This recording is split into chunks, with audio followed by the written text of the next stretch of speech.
Quería empezar mi intervención por otro lado, pero como la diputada que acaba de hablar está fresquito, habla del artículo 102, efectivamente dice: la educación es un derecho humano, y estamos totalmente de acuerdo, gratuita y obligatoria también, pero el artículo no dice más adelante tal y tal, sino que dice: está fundamentada en el respeto a todas las corrientes del pensamiento, con la finalidad de desarrollar el potencial creativo de cada ser humano y de pleno ejercicio de su personalidad en una sociedad democrática basada en la valoración ética del trabajo, la participación activa y solidaria. De tal manera que por donde busquen la Constitución no hay por donde meter un proyecto del que habló un diputado barinés que decía que después que se presentó la reforma aquí en la Asamblea Nacional y que el país la negó, fue que se presentó ese tal proyecto nacional Simón Bolívar, que fue llevado, que es el que está en desarrollo en este momento, y nosotros nunca votamos eso, jamás.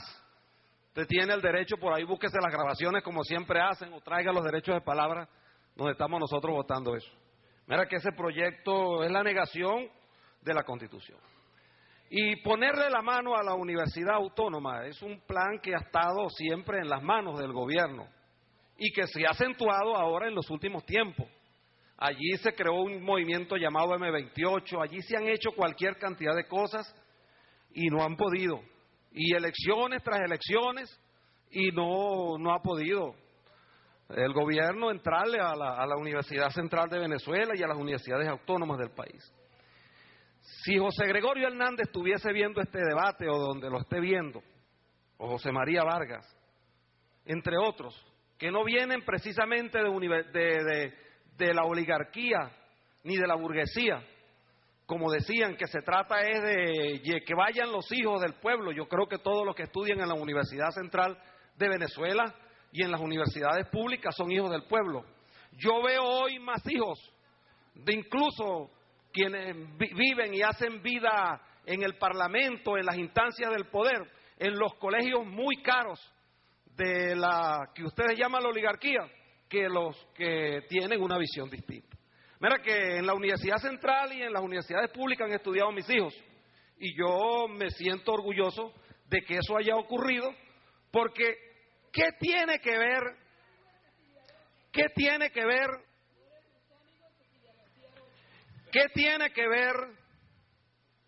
un buen médico, un científico, del desarrollo intelectual del hombre nuevo, del marxismo, leninismo, del socialismo científico? Porque aquí hay que aclarar eso. Cuando se habla, no, es que no metan en la terminología socialista porque ustedes dicen que son socialistas. Bueno, la verdad es que el modelo que se desarrolla en Venezuela no tiene nada que ver con lo que hizo Lula en Brasil, ni con lo que hizo Bachelet allá en México, en Chile. Nada, absolutamente nada que ver. Mira que ese modelo que no tiene ya nada que ver contra la historia, el socialismo de las cavernícolas de Trucutrú, no es el que los pueblos necesitan para avanzar. Ayer leíamos en Últimas Noticias y en otros periódicos nacionales la intervención de Raúl Castro, donde decía que el año que viene tienen que despedir 500,000 trabajadores. Lo dijo Raúl Castro, y que 1,000,000 tienen que despedir el año que viene. Y que rectifican o se hunden. Bueno, y plantea allí una cantidad de apertura del modelo que tienen en desarrollo hace 50 años en el país. Y este es un asunto no cualquiera, ni es banalizable por nadie. Es el jefe político de ese gobierno quien lo está planteando y lo lleva al Congreso de su partido el año que viene. Incluso habla de que el partido no puede seguir interfiriendo al Estado. Imagínense ustedes, ¿cuándo se iba a imaginar uno una cosa de esa que iba a salir de allí? Bueno, y nosotros estamos tratando de poner eso como un ejemplo cuando se habla del socialismo, porque cuando se habla del socialismo ustedes hablan de Marx, hablan de las categorías dialécticas, hablan del desarrollo de ese pensamiento y hacen el mismo discurso retórico que yo me acuerdo cuando tenía 14, 15 años, se fundó el MAS y escribieron unos libros en Venezuela, unos dirigentes venezolanos, y criticaron el modelo soviético y el modelo de Checoslovaquia. poniendo aquí en este Parlamento como ejemplo a Bielorrusia, un señor que lo van a elegir por cuarta vez y dice que ganó con el 70%, pero además todos sus adversarios están presos y 2 candidatos presidenciales también. Ese no es el hombre nuevo. Ese no es lo que nosotros queremos para nuestros hijos en las universidades. Necesitamos arquitectos que tengan una formación humana, una formación en el marco de la Constitución, que es nuestra ideología. Porque la ideología y la lucha en Venezuela no es del capitalismo contra el socialismo, eso es mentira. Es la lucha por la eficiencia, por la eficacia, por el humanismo que está desarrollado en esta Constitución contra la corrupción, la perversidad, la ineficacia y contra esos antivalores. No tiene nada que ver una cosa con la otra. Ni nos vamos a poner a escoger aquí, en este Parlamento, ni en ningún sitio, si el problema es la lucha del socialismo contra el capitalismo. La lucha aquí no es que nosotros vamos a cambiar el rumbo de la historia, como decía alguien en estos días, porque a los diputados hay que decirles que son pitiyanquis, porque nosotros tampoco la cambiaríamos diciéndole a ustedes que son borregos. Ni ustedes son borregos, ni nosotros somos pitiyanquis. Nosotros somos diputados que venimos a cumplir aquí una función. Y por supuesto, detrás de todos esos epítetos, descalificaciones y de todas esas cosas, no hay sino un pensamiento atrasado que por la vía de la intolerancia no reconoce la existencia de los demás. Y lo que dice esta Constitución precisamente en el artículo 102 es que tiene que reconocerse eso. Como lo dice el artículo que establece, el artículo 5, todos los principios fundamentales de la Constitución, que define el Estado venezolano como tal. Y el artículo 109 también no tiene nada que ver con eso. Mira que a donde nos refiramos en esa Constitución, la tiramos para arriba, la abrimos cuando caiga en el suelo, buscamos un artículo de la Constitución y nada de lo que se está aprobando aquí tiene que ver con eso. Ese pensamiento tolerante no se ha puesto a flote. Yo me pregunto cuántas veces se ha invitado a la universidad venezolana, no a las autoridades X o tales, para conversar y dialogar, para abrir un diálogo franco y abierto para discutir estas cosas. ¿Por qué traer una ley? Y en verdad, actuando responsablemente, uno no puede referirse al fondo de la ley, sino en los artículos por artículo.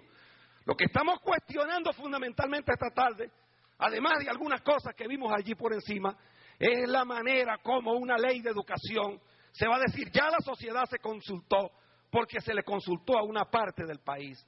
La educación no le pertenece ni a los que tienen una visión contraria al gobierno, ni a los que desde el gobierno la tengan contra otros. Le pertenece a la sociedad en su conjunto. Y en consecuencia, debió convocarse a todos los sectores.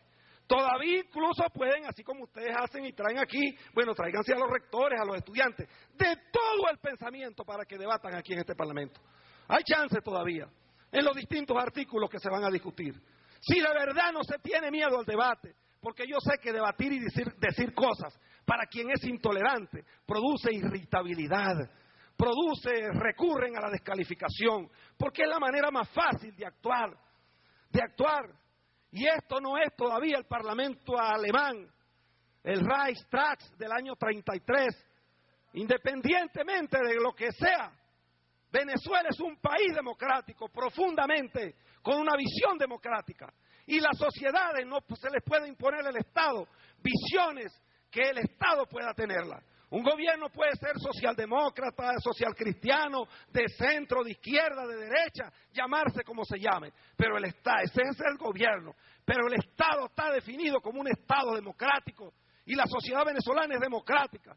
Porque incluso la mayoría de las encuestas que hoy se hacen en este país registran que un conjunto de conductas que se imponen, así como uno escucha cosas por los pasillos y debajo de los chaguaramos, que a veces aquí las dicen distintas, así el país nacional no está de acuerdo con toda esa metodología que se está implementando y sobre todo en las últimas horas.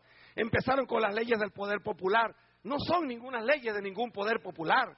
Luego las leyes del silencio, la habilitación del presidente y bueno, quién sabe qué cuántas cosas más. A la última hora, esta es una emboscada que se le está haciendo a la sociedad democrática venezolana. Un minuto, diputado. Una emboscada porque no dio tiempo al debate, una emboscada porque se esperó el mes de diciembre, una emboscada porque se está utilizando una tragedia humana donde el país realmente tiene que estar pendiente de eso. Y entonces aquí se está haciendo un debate insulso, inútil, que no tiene nada que ver con el país, para imponer leyes autocráticas, leyes dictatoriales, leyes que no tienen nada que ver con la Constitución, leyes que quieren construir una hegemonía desde el Estado para tratar de controlar a la sociedad. La universidad pública venezolana, autónoma, será libre, porque ustedes pueden aprobar una ley, y con esto termino aquí, queriendo que llueva para arriba o que la gente orine para adentro, pero va a llover hacia abajo, y ustedes no podrán imponerle al país este modelo autocrático, que lo que va a traer es más violencia social, porque así como no pudieron robarle las fincas a la gente del sur, los venezolanos no dejaremos que nuestros hijos sean encasillados en un marco ideológico que nada tiene que ver con los principios y valores que están en la Constitución. Es todo, señora Presidenta y colegas parlamentarios. Diputado Saúl Ortega.